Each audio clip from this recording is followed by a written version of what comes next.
In a world of unilateral pressure and dominance, Brazil chooses a different path, that of multipolarity.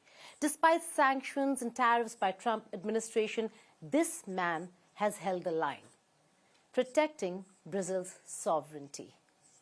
He's somebody who's now charting a new course and changing how the rules of engagement of the world should be. He's visited India 6 times and has been awarded with 2 of India's prestigious awards, the Indira Gandhi Peace Award as also the Jawaharlal Nehru Award for International Understanding.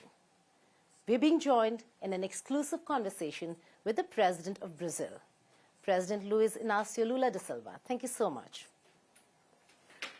President Lula stands as the unyielding voice of our fractured times. He's the champion of the marginalized, survivor of prison and multiple political storms. His comeback is legendary, his message uncompromising, and the message is the global South will not be silenced. Mr. President, welcome to India today. Thank you so much, President, for doing this. You're here for the India AI Impact Summit, and you have warned the world about the fact that AI should not become a privilege for a few, nor a tool of manipulation. How do you think that this summit, and what do you think this summit has achieved for the global South? Well, I believe that, first of all, just for the fact of Prime Minister Modi have called for the summit to discuss artificial intelligence, this is already something very positive, very important. Because in politics, if you don't make it debates, discussions, if you don't have meetings, if you don't have a mix of people in these debates, you can't manage to build policy that will reach consensus to benefit the majority of the people. It's very important to take in account that artificial intelligence is something very important for humanity, but it should be the surface of civil society, and that it could make that the people could improve their living standards. On the healthcare, artificial intelligence will play a very important role, and education it can also play a very important role. But we have to be very careful so that artificial intelligence should not replace the human work, of the human being work. Because the bottom line is that Prime Minister Modi governs a country of 1,400,000,000 inhabitants that has to create jobs, that has to generate income and better quality of life for the people. So artificial intelligence has to be at the service of this, at the service of the growth of the country, of the improvement of the public and private services, and above all, with the perspective to improve the working conditions of all humanity. We cannot allow that artificial intelligence will have one owner only, or 2 owners. Who has to take over the artificial intelligence is civil society. And so that's why that this debate here in India was extremely important.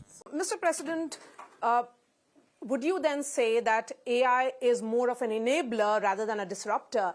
And what are your views on what Prime Minister Modi says with regards to artificial intelligence, that it has to have some kind of safety, particularly for the children, and there has to be artificial intelligence which is guided by the families? Well, first of all, yes, we have to regulate very rigid regulation, and we believe that this regulation has to be done through a multilateral institution that will have the size of the United Nations. And it has to be regulated to protect, above all, children, adolescents, and women, because we cannot allow that artificial intelligence could be used for things that are negative, that will cause harm and damage to the intimate lives of people, to provoke violence against people. So we have to have a regulation. Obviously that you have 2 or 3 owners of platforms that do not wish regulation. But if we don't regulate and we lose control, I believe that it would not be good for humanity. It could be profitable for one or other person, but for humanity it will not be good. So that's why we, rulers, we have to have a clear idea to protect society against this extraordinary thing that is artificial intelligence. President Sir, the fact that let's get to what we've been talking about just a while ago, about BRICS, about the alternatives, about strengthening forums in a multipolar world. How do you realistically see BRICS, which many are now envious of or question the whole bloc? How do you see it realistically function as a force to reckon with? Well, the BRICS was one of the most important things that were created in the last 3 decades. It's important for you to remember that we have the G7 that's been working in the defense of the richest countries and defending their policies. You have the G20 that was created on the occasion of the economic global financial crisis of 2008 that was created in the heart of the U.S. And then you have the BRICS that is representing Global South. So it's something new because of the Global South and having countries like India and China, just these 2 countries carry half of the population of the world. If you include Indonesia, more than half of humanity is participating at the BRICS. You're going to have a good percentage of those that participate in the BRICS, and then you can establish a new dynamics of trade policy, cultural policy, and in the relationship between the states. So that's why I advocate for multilateralism, because after the Second World War, multilateralism allowed that we could have the quest of a harmony between the nations so that we can avoid conflicts, because every war starts with a trade war. And so we don't need trade wars. Brazil does not wish a second Cold War. If the first Cold War was between the U.S. and the Soviet Union, we don't want another Cold War between China and the U.S. Brazil wants to trade with the U.S., wants trade with China, with India, with Russia, with Bolivia, and with all countries in the world. And I'm in favor of free trade, multilateral, and harmony between the nations. It's necessary that we should learn to respect the sovereignty of the territory, the cultural sovereignty of the peoples, of the countries. And so that's why I am a very strong advocate for BRICS. BRICS is something new, and it established relationship between new nations. We created a bank, the New Development Bank of the BRICS, that has to work in a different way from other international institutions like the IMF or World Bank. We don't need to continue to copycat everything that happened in the 20th century. We can innovate due to the 21st century, due to the needs of the civil society and the advances of society. The BRICS is this hope. This is the expectation that we have.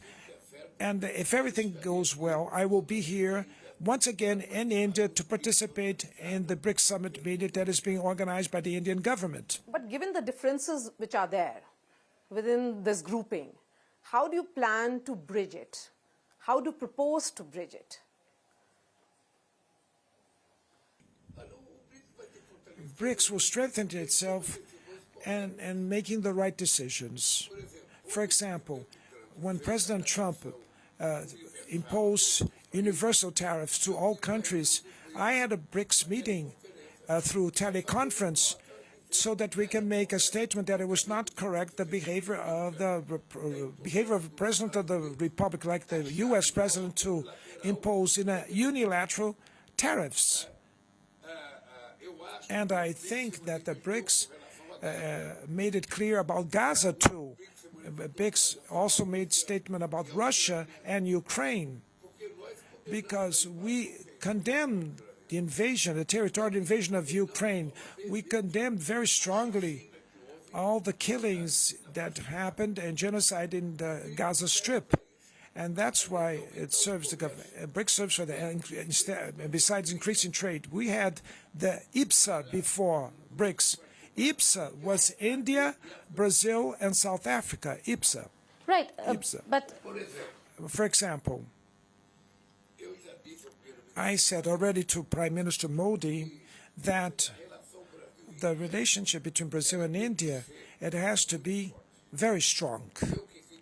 I made the first strategic agreement between Brazil and India in my first term. And now in this trip here, I want to reinforce my relationship with India. We're bringing 300 businessmen and women from Brazil. There's more than 300 businessmen and women from India in the business forum tomorrow that will meet. Our cultural, political, trade, and economic relationship should be very strong. We want to learn with India, and we want to teach what we can ever teach to India. We want to sell and buy. We want to show our experience of our companies with the Indian companies to make joint ventures and partnerships. Brazil can have only $15 billion of foreign trade with India. We need to get to $30–40 billion of trade because of the size of our countries and the economy. And are you quantifying it, that this is the amount that will come with the business delegation that has come?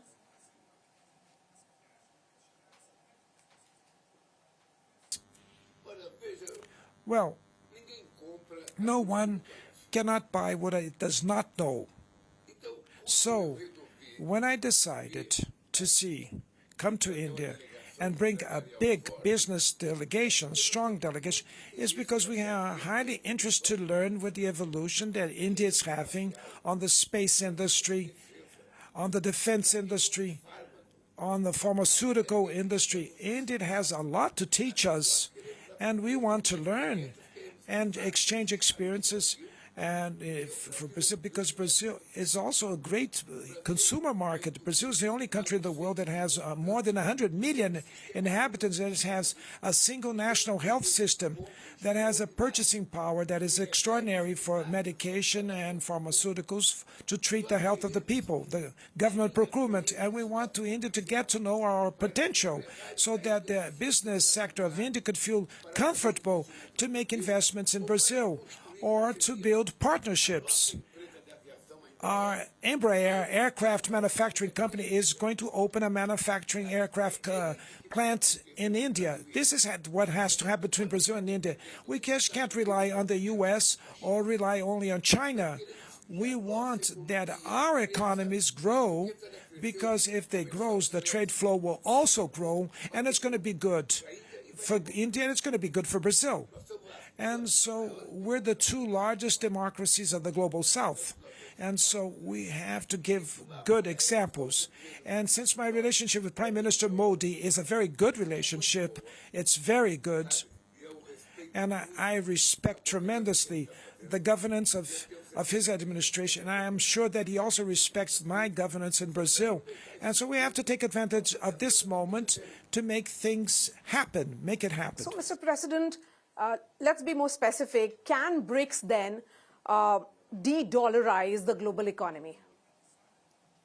She means the US dollar. Well, let me say something to you. I respect very much the decisions that are made by the countries. I advocated that it's not necessary that a trade agreement between Brazil and India would have to be done with US dollars. What I defend is that we can use our own currencies. It's difficult. Yes, it is difficult, but we can try. No one has to rely on the dollar, but you can't also undo this system overnight. You have to take into account the difficulties of each nation. What I believe in concrete terms is that many goods, I'm not thinking about this now. For a long time I've been thinking about this. My first term in Brazil, we established with Argentina the purchase from small enterprises in Brazilian currency and Argentinian currency. This is a process that we have to discuss. What is more advantageous for a country, for Brazil, and what is more advantageous for each country that negotiates with other countries? Obviously, I understand the reasons of the Americans that they don't want to create other currencies because the dollar is the world currency, the strongest currency we have in the world. And so I understand their concern. The bottom line is that they took over the strength of the dollar and they created an international currency that impacts any country. So we have also to take into account how we're going to do this. It's not a fantasy. It's not something that you can do overnight, but it's something that we have to start to think it over, and that Brazil and India could make their trade. Do we need the dollar? That's the question that we have to ask. Or can we exchange the trade with our own currencies? And so our business sector, everybody has to think about that, and let's see what is the best for us. We do not have to be locked of things to the past. Let's try to innovate and move to the future to see if it improves the living standards of our people. If it's not to improve the living standard, we won't do anything, but I believe it can improve our living standard. Okay, that's a very important one, but you're talking national currencies and not a BRICS currency, something India is not very, has not been very keen on or has been rather reluctant about.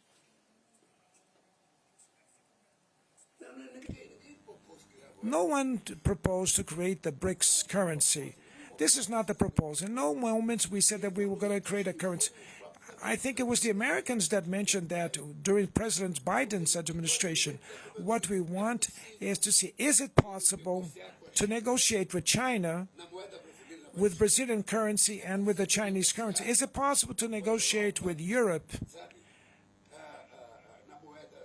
using European currency as a reference? That's it, if it is possible. And if our central banks, our Federal Reserves, and our finance ministries understand that this is possible and it could bring an advantage to the countries, and then you start to put in practice to see if this works. Only that. But there's no debates within the BRICS to create a new currency, the BRICS currency. Okay. Mr. President, we'll shift focus now to Donald Trump, U.S. President. Absolutely. But just before that, Maria, I'd like to just go back to your part of the world, your region, known as a very peaceful region, now looking at a bit of trouble. Your backyard is being threatened. Your country has been threatened by Trump administration, by President Trump himself. How do you see the action of America in Venezuela? You have interests there. Are you looking at going back with oil in Venezuela? How do you look at what has happened in your backyard? Well, Brazil's position is very clear. It was clear in our position when Russia invaded Ukraine, which we condemned, as in Gaza, and it is very clear now for Venezuela too. We cannot accept that a head of state of one country could invade another country and capture the president. This is unacceptable. There's no explanation for this, and it's not acceptable. Now, Maduro is arrested, and now let's see, to consolidate the democratic process in Venezuela, that this is the interest of what matters now, is to reestablish democracy in Venezuela. That's the most important thing. And I believe that if Maduro has to be tried, he has to be tried in his country, not a trial abroad. It's not acceptable. The interference of one nation over the nation of another nation. In the 60s, Latin America suffered many military coups d'etat. Chile, Argentina, Uruguay, Brazil. All of them suffered military coups. And those that had influence was the American embassies of these countries in Latin America that had a lot of influence. There was no tradition of demilitarization. So Venezuela was a negative experience. And I hope that the issue in Venezuela could be solved by the people of Venezuela, and not by foreign interference of any other country. It has to be solved by the people of Venezuela. So, Mr. President, how serious do you evaluate this threat? Who do you think could be next? Cuba, Colombia. Is this threat real? Or Brazil, for that matter, because he's threatened you too.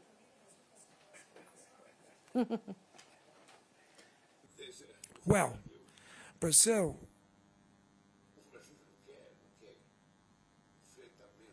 we do not want a confrontation with the U.S., neither with Uruguay. That's the smallest country in South America.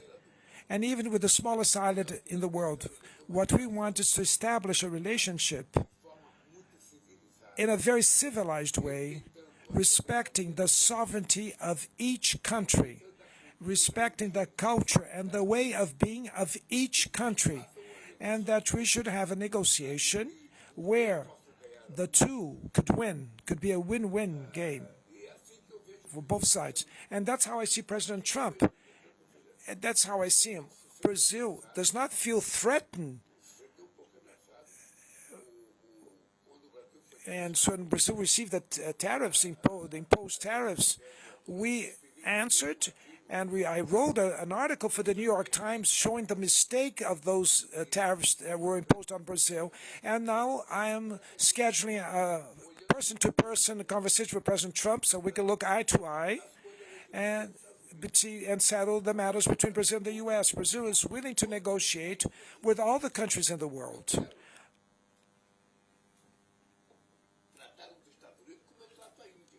I want to treat the U.S. as I treat India, as I treat China, as I treat any country in the world. I have no preference. I want to negotiate the interests of my state, my country, respecting the interests of the other state or the other government. So in my conversation with Trump, I want to negotiate the issue of fight organized crime and drug trafficking. That's what I want to discuss with him. That's one thing. And I'm going to take a proposal to President Trump on this issue. I also want to negotiate with him the critical minerals and rare earth issue. Brazil has a lot of critical minerals and rare earth, but we don't want to transform Brazilian territory into a sanctuary of humanity.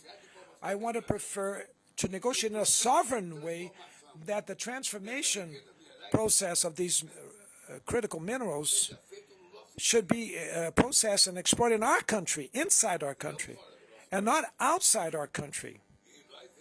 And we'll sell it to whoever we wish to sell. We do not accept to be imposed in position. These things can only be solved in around a negotiation table. And it's not by the bureaucracy that will solve this. There has to be two heads of state, have to sit closely, look to the eye, each one looking eye to eye, person to person, and say whatever they think. This is what's going to happen between me and Trump. We're free to say, I respect everybody, and I enjoy to be respected too. That's a very strong message, not just to President Trump, to the world, but to your people as well, that you want critical minerals to be produced and to finally be manufactured into a final product within Brazil. Having said that, let's then talk about President Trump and your relationship with him. From I have no relationship with Trump to a meeting to now you're headed to the United States of America probably next month. How do you define your relationship with Trump? How do you define President Trump?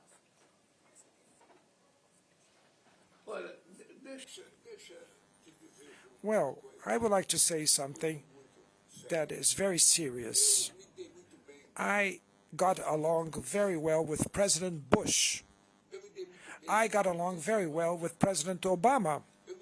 I got along very well with President Biden. And now I want to get along also very well with President Trump. The relationship between Brazil and the U.S. has more than 200 years of existence, diplomatic relations. And I want to continue to be a strong relationship. That's what I want. With the freedom that the U.S. wants for them and the freedom that I wish for Brazil. Brazil has a trade with the U.S.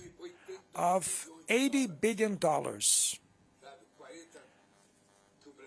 billion that Brazil exports and $40 billion that we import from the U.S. And there's a surplus in the trade for the U.S. The U.S. represents only 12% of the Brazilian trade balance. Of these 12%, 22% received the tariffs from Trump. It's not the end of the world. And we did not apply the reciprocity law because we believe in the capacity to negotiate from the Brazilian side. I have my chancellor with me, I have my finance minister, and I have the vice president of the republic that are negotiating with the U.S. Trump administration. And I proposed to him a meeting, person to person in March. Let's see what will be the date so that we can put things on the table, the issues on the table, and reach the agreement that we have to make. At any level, there's nothing forbidden issue to discuss with President Trump on trade matters. What I cannot put in discussion is my sovereignty and the democracy in Brazil. This is something that belongs to me and my people. But from the trade viewpoint, I'm willing to negotiate with the U.S. as I'm going to negotiate tomorrow with Prime Minister Modi. I came here to discuss with Prime Minister Modi what is good for Brazil and for India in our relation. What can Brazil buy from India and sell to India? What our business sector can build partnerships? Because this is what's important for the people. What will the people gain with all this, with these things? It's not just coming from the U.S. It cannot only the U.S. win to be the winner only alone. What we want, and that's why we advocate multilateralism. Mr. President, one sense is certainly that there is some kind of weaponization of tariffs by the U.S. president. You said that you had great equations with former President Bush.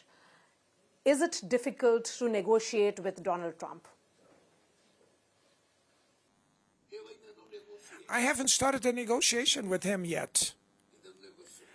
We had 2 phone calls, conversations, and we have a person-to-person conversation in Malaysia. Now, I want to go to the U.S. because since he started in Venezuela saying that he wanted to fight organized crime, drug trafficking very well, I also want to fight it. And I said it to him, a relationship of Brazilians that were smuggling gasoline to Brazil. And this citizen, this criminal, lives in Miami. And I even took a photograph of the house of this criminal that lives in Miami. If we're going to fight drug trafficking, send it back to Brazil, these criminals, Brazilian criminals that are living in the States, back to Brazil, so that they could be put on trial in Brazil. We have a federal police that is very specialized. We have a internal tax revenue service that is very well prepared. And we want to sit down with the DOJ, with the revenue authority, tax and revenue authorities in the U.S., and let's fight drug trafficking. Yes, let's do it together. And so this proposal, I want to take it in writing form to President Trump, because I'm afraid that the wind can blow the words. So I'm going to take it in writing. Everything that I'm going to talk with President Trump, I'll take it in writing. I'm optimistic with this conversation with President Trump. President, sir, the fact that when we interviewed President Putin, he said that President Trump is very different when he's in his private space and talking to a leader, and very different when he's talking to the world. What's your experience?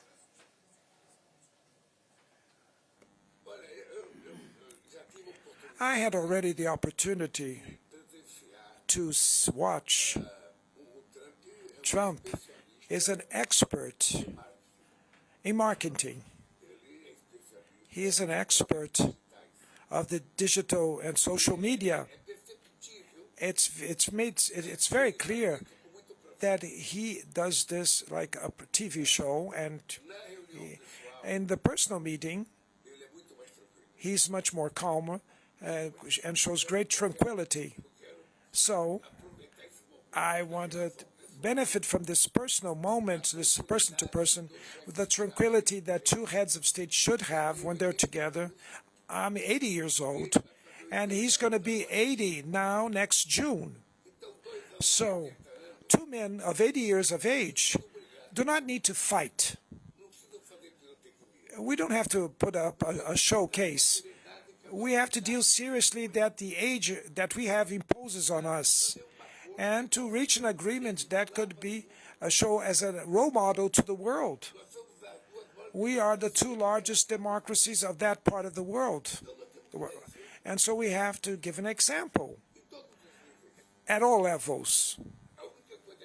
The only thing that I know is that I don't want war. My theory is the theory of Mahatma Gandhi, that managed to win and achieve independence of this giant called India through the example, showing an example, motivating the people that India would have to be free. This is the example, the role model of my life is Gandhi. This is the example of things that have to happen. Brazil has no vocation to go to war. We have already many domestic issues. When I took office in 2003, President Bush invited me to participate in the war on Iraq. And I told President Bush that I never met Saddam Hussein. Iraq was located 14,000 kilometers away from Brazil, and that my war was against hunger. We had 54 million Brazilians in hunger in Brazil. We ended with the hunger in Brazil. I stayed 15 years out of power. When I came back now, we had, again, 34 million people in hunger in Brazil. Again, in 2.5 years of my third term now, we ended with the hunger again in Brazil. This is my war that I want to wage against inequality, inequality of race, of economic inequality, gender inequality. And now another fight I picked up now, another fight that I'm going to pick up, that is to fight against murders of women, female murders, and violence against women. I'm going to fight against that. And I've been saying that the priest has to start at Mass talking about that there should be no violence against women. The pastor in his church has to start the service talking about against violence. The trade union leader will go to the plant gate, demand more wages. He also has to talk about the violence against women, because we, the men, are the ones that practice violence against women.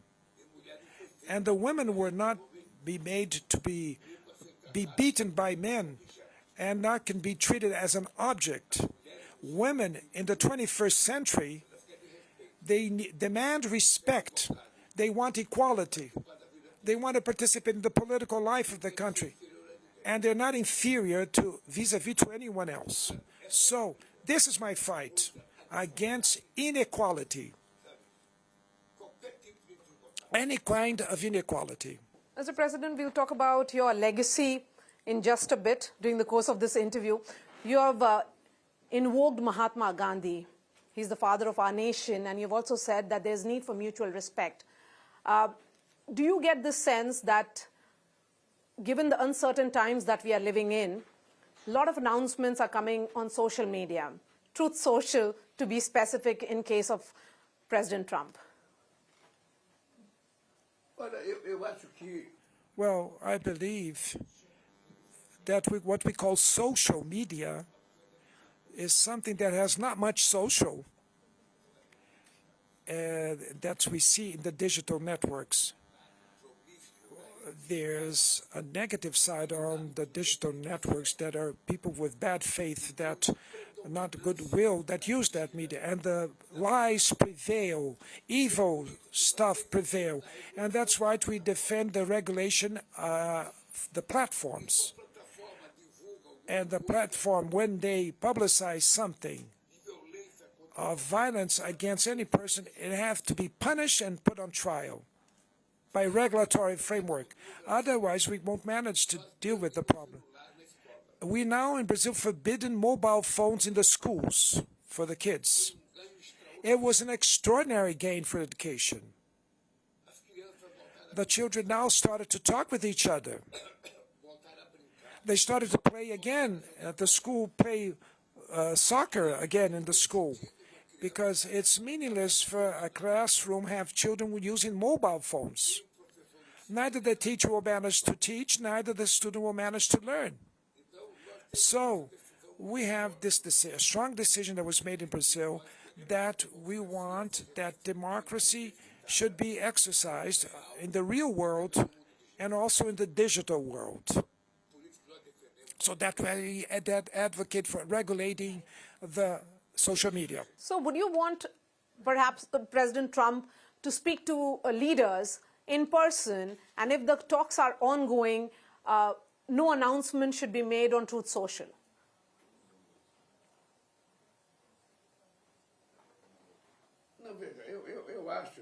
Well, I believe that the behavior of two heads of state, I would never communicate an action on my side with India through Twitter. I would call Prime Minister Modi first. I would talk with Prime Minister Modi first before making any announcement or statement. That's the most civilized way for you to build harmony. It's the most civilized way. You can't be caught by surprise with unexpected news because someone made a decision against your country. What the correct is to set up a meeting and for you send your foreign affairs ministers to talk first, because the world is very nervous. And there's an absence of leadership in many parts of the world. We lack leaders. We see that we should guarantee the democratic process, and these institutions are being discredited because they don't guarantee it. The UN is being discredited. More than 20 years that Brazil created the G4. We defended that Brazil, India, Germany, and Japan should be permanent members of the UN Security Council. Never. No one made any move for other countries to participate. And so the UN now is weakened. And even the permanent members of the UN Security Council, Trump, Xi Jinping, Putin, Macron, and the UK, they don't talk between themselves, amongst themselves. There was no heads of state meeting to end with the war in Russia and Ukraine. You discuss at the ambassador level at the Security Council. And so it would be necessary that the UN should be strengthened again so that the UN could coordinate any kind of conflict existing around the world. President, sir, we'll come to the UN reforms. It's very important. You've picked up a very important subject. But before that, I'd just like to go back and say that the relationship between Brazil and US saw problems in the beginning between you and President Trump was because of your bête noire, Bolsonaro, Jair Bolsonaro, the trial, and him being put behind bars. Is that something that will be a problem when you meet President Trump again? We're not older. You know what I think? That I can't manage to avoid the years that have been passing. There's no way to avoid that, bypass that, past that. But I don't want to get old. I'm not aging. And because it only gets aging those that have no cause to fight for. Those that have a cause to fight for will never age. I wake up every day in the morning with the same willingness and to fight as I had when I woke up at 30 years of age. Every day, because I have a cause for my life that I have to fight for. I want to prove that it's not normal the world spend $2 trillion and $400 billion in weapons, in arms. And they could spend only 10% of what they spend manufacturing weapons to end the hunger in the world. I want to prove that it's not normal an increase of violence against women and children. I also want to prove that it's not normal a stimuli of violence to children in the digital network and the social media. Every day, I wake up motivated to fight against all these issues. So I'm not aging. Every day, I wake up with the same motivation, the same trend. And this is what I want to talk with President Trump.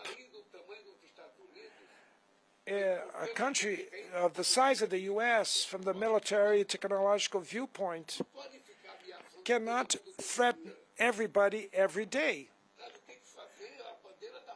It has to have the peace, because the world is in need of peace. And the world needs tranquility and peace. We have millions and millions of human beings that still don't have electricity. And we're talking about wars? No, I want peace. I want that India's economy grow, and it's possible to make the Brazilian economy grow, and we can only grow if we have peace. Peace to study, peace to raise your family, peace to create jobs, and peace to build But how will you agreements. navigate the Bolsonaro question with President Trump?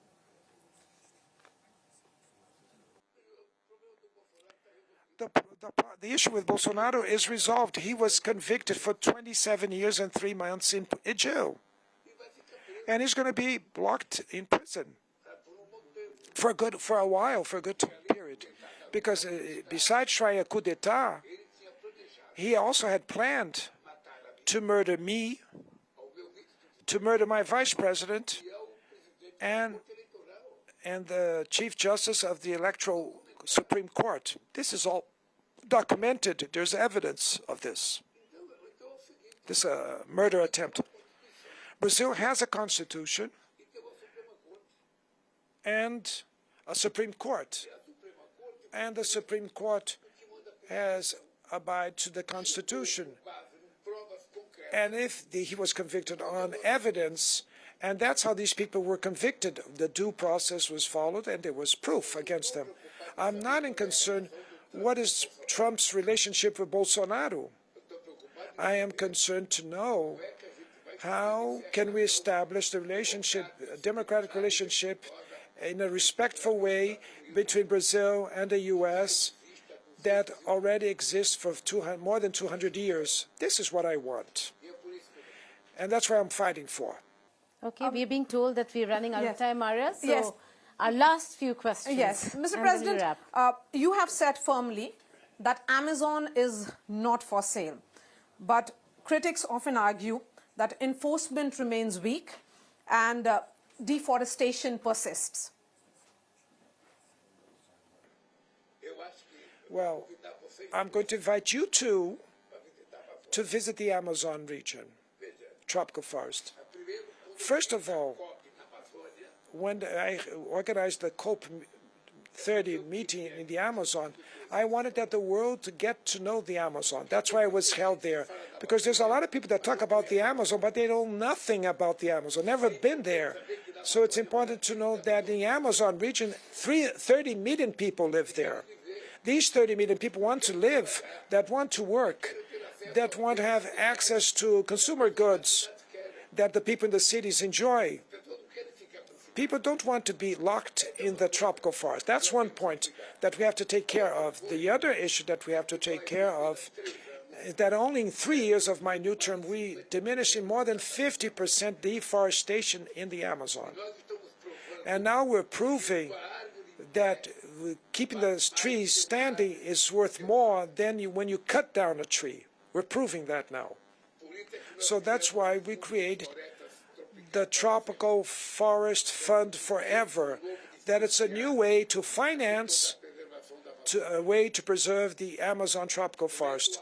It's not donation of money, it's an investment fund. It's an investment fund. And I think this will manage first to take care of our problems of deforestation. We have 6 biomes in Brazil, and we want to preserve all these 6 biomes. And this is a titanic struggle. This is a titanic struggle because there are people that want to preserve and other people that want to end with the forest. The people that have the awareness because they are scientists and they study the issue and prove that there's being a climate change very strong in the world. And others that don't believe in climate change. Some that did not follow the Kyoto Protocol, others that did not want to fulfill the Paris Agreement. And so instead of fighting with the others, I'm going to do my share of the work. So I committed myself that to have 0 deforestation in the Amazon till 2030. Okay. Right. But before we close, just the fact that you said climate change, there can be no fight without the international community coming together. And here's where I want to ask you about the United Nations, reforms, strengthening them. Russia-Ukraine war, the world was divided, nobody understood. India was penalized by the United States of America. And now we're looking at the Gaza war. Nothing. Children have been killed. Nothing from the international community. Where do you stand?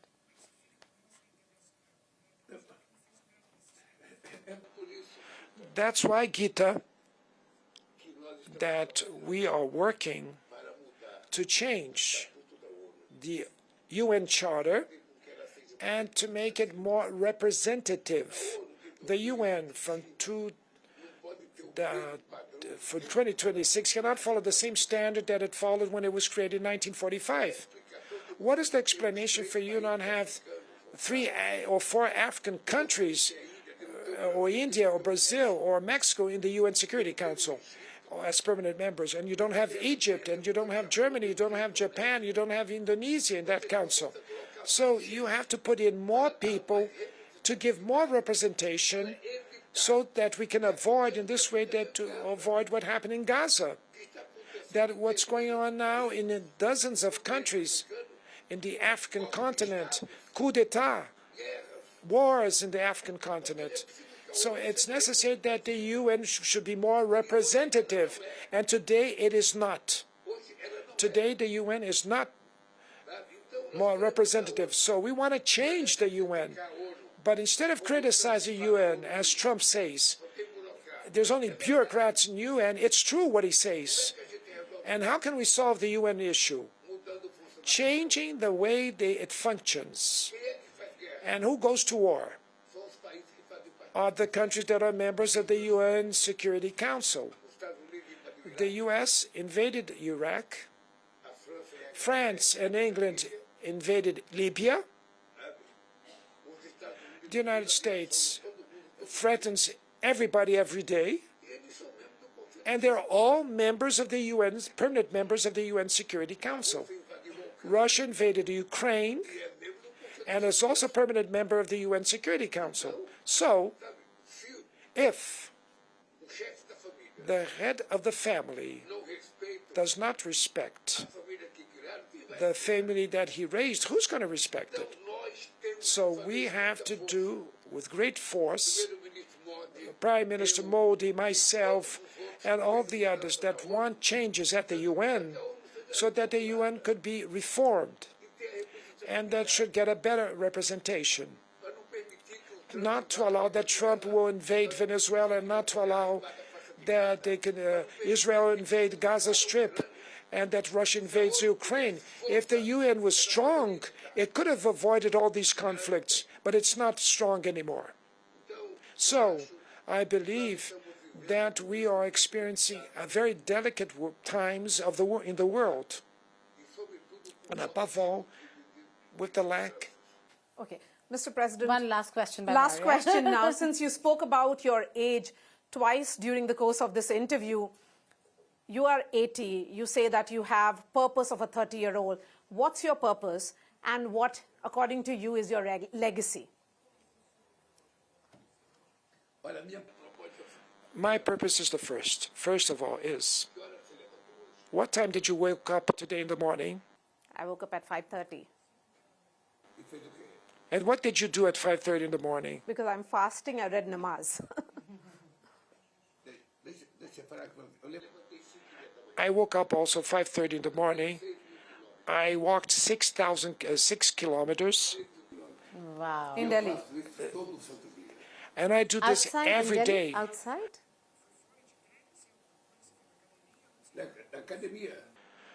In the fitness, at the hotel, there's a fitness center. And I also walk in Brasilia every day, 5:30 in the morning. I wake up to work out 1 hour of gymnastics and 1 hour of muscle building because I don't want to age. I want to be strong. I have a compact with God that I'll live till 120 years. Wow. And I heard in the newspaper that the man that was going to live up to 120 years of age has been already born. Maybe I'm that man. Who knows? Why can't it be me? Maybe you are.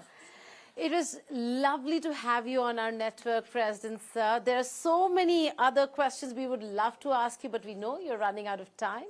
You have important meetings ahead of you. But it was indeed a pleasure to know somebody, a president, who has spoken to us exclusively today, speaking about a lot of fight that's left in him. He's just 30 or going on 40. And he has also spoken about a lot of issues, which includes the fact that he's not going to compromise on Brazil's sovereignty. Thank you so much, President Sir, for joining us here. Thank you for this conversation. Well, Maida and Gita, thank you very much. I want to say to you that I have high hopes that Brazil and India transform themselves in superpowers, economic superpowers in the world. And we're working for that, towards that direction. I have an extraordinary relationship with Prime Minister Modi, and I want all the best for India, and he also wants all the best for Brazil. And if we continue to work with seriousness, I believe that we'll change for the better the history of India and the history of Brazil. Thank you very much for this interview. Thank you so much. Thank you, sir.